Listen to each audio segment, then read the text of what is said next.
Acreditar em mim. Como é que eu consigo isso? Você vai saber nesse vídeo. Fica com a gente.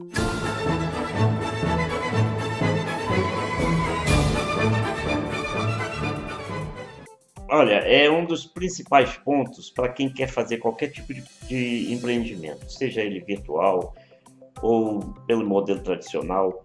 Qualquer coisa que você vai fazer na vida, você precisa de ter autoconfiança. Porque se você não confiar em você mesmo, quem é que vai confiar?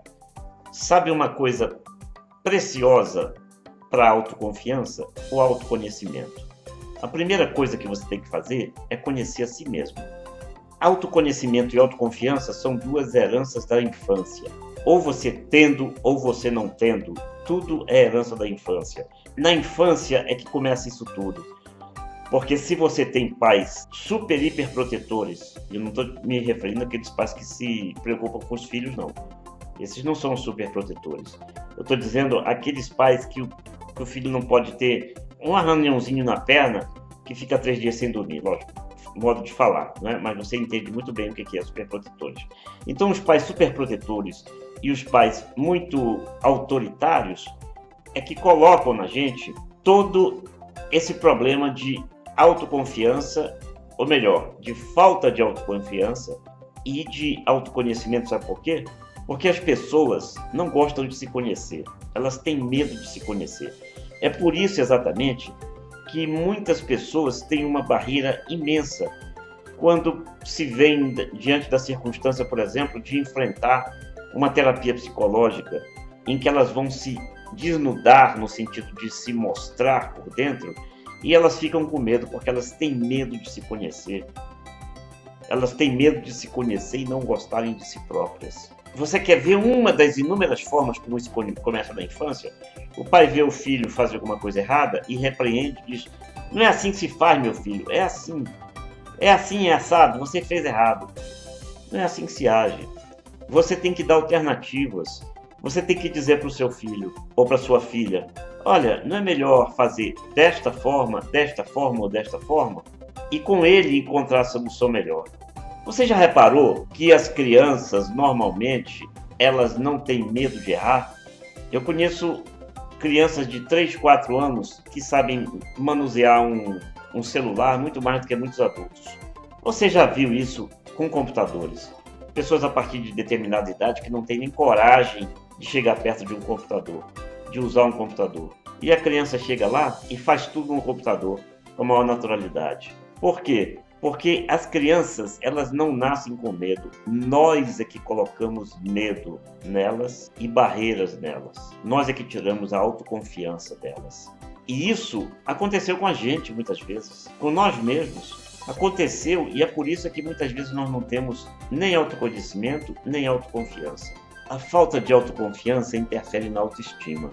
Para você ter uma autoestima favorável aos seus projetos, você precisa ter autoconfiança e autoconhecimento. Isso não depende só do conhecimento no sentido de conhecer as coisas, de ser bom na matéria. É lógico que a autoridade também interfere. Se você se mostra uma pessoa com autoridade no assunto, isso leva as pessoas a darem crédito a você. Mas não é suficiente, porque se você tem o conhecimento, não estou dizendo autoconhecimento, conhecimento das coisas, mas não tem autoconfiança, você não transfere, você não transmite isso. Você quer ver um caso típico? Eu, quando dei aula na universidade, de vez em quando eu levava veteranos, eu dava aula de jornalismo, e de vez em quando eu levava veteranos para serem entrevistados pelos meus alunos, porque aí eram duas tarefas.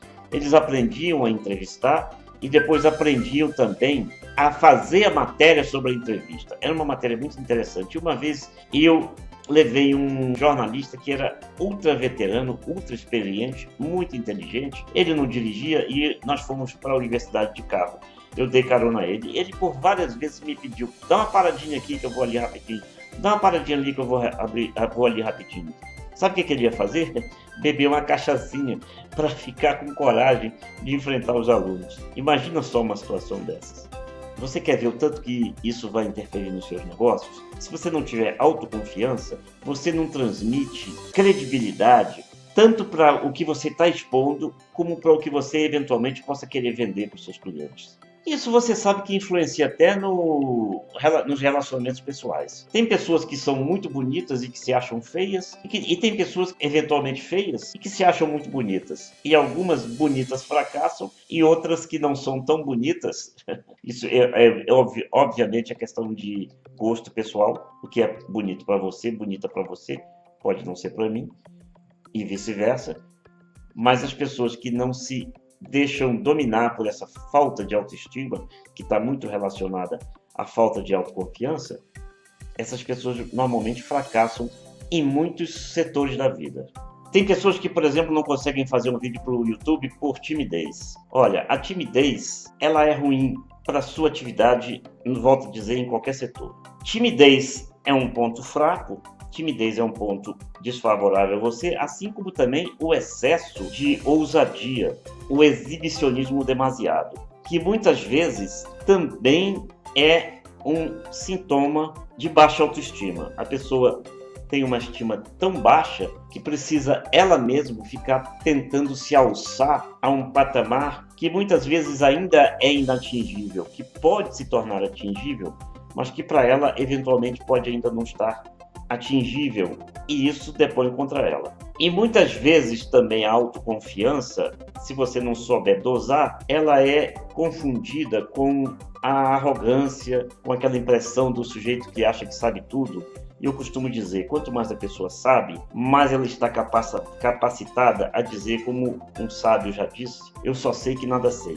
Porque quanto mais se tem conhecimento, mais se tem a dimensão do que nós não conhecemos. Um Lupin, por exemplo, que anda no meio da rua, catando lixo, se alimentando de porcaria, ele não tem muita ideia do que ele não sabe. Tem uma vaga ideia, mas para ele o mundo dele é tão pequeno que ele não tem muita ideia daquilo que ele não sabe. Já a pessoa que tem mais conhecimento, ela diz, poxa, quanta coisa eu ainda tenho que aprender. Se você não tem autoconfiança, eu vou ter a ousadia de lhe dar um conselho. Faça teatro. É uma coisa ótima para você desenvolver tanto a autoconfiança como combater a sua timidez. Sabe por quê? Porque no teatro você faz uma coisa chamada laboratório, em que você trabalha vários aspectos, é quase que como uma terapia. Não pense que você se conhece. Você, às vezes, é a pessoa que menos se conhece, porque normalmente as pessoas têm medo de se conhecer. Leve isso a sério, eu já falei, mas vale a pena repetir. E você, evidentemente, só vai se curar dos seus pontos fracos a partir do momento em que você conhece, em que você identifica esses pontos fracos, ou seja, o autoconhecimento. Quem tem autoconfiança não tem medo de errar, ou então tem pelo menos medo de errar, porque sabe que tem a capacidade de corrigir aqueles erros e ultrapassar obstáculos. Sem autoconfiança, você não vai ter confiança na sua capacidade de vencer os obstáculos. E vou cometer outra ousadia. Faça o seguinte exercício. Pegue uma folha de papel, um lápis ou uma caneta e escreva de um lado o que você faz com facilidade e o que você faz com dificuldade. Mas seja sincero. E aí você vai estar conhecendo os seus pontos fracos e os seus pontos fortes. E se você gostou desse vídeo, visite o nosso site sucessoefortuna.com.br. Deixe aí o seu sinal de positivo se você gostou do vídeo. Deixe seu comentário, sua sugestão, sua crítica, sua avaliação. E assine o canal, porque assim você vai ficar sabendo cada vez que surgir um novo vídeo. E mais uma coisinha, não esquece de compartilhar. Beleza? Vamos continuar juntos.